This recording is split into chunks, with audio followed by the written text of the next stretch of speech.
కాదమ్మో పరమాత్ముడు క్రీస్తు, బాలుడు కాదమ్మో బలవంతుడు యేసు, పసివాడు కాదమ్మో పరమాత్ముడు క్రీస్తు.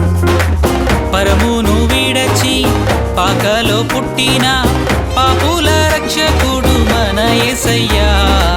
పరమును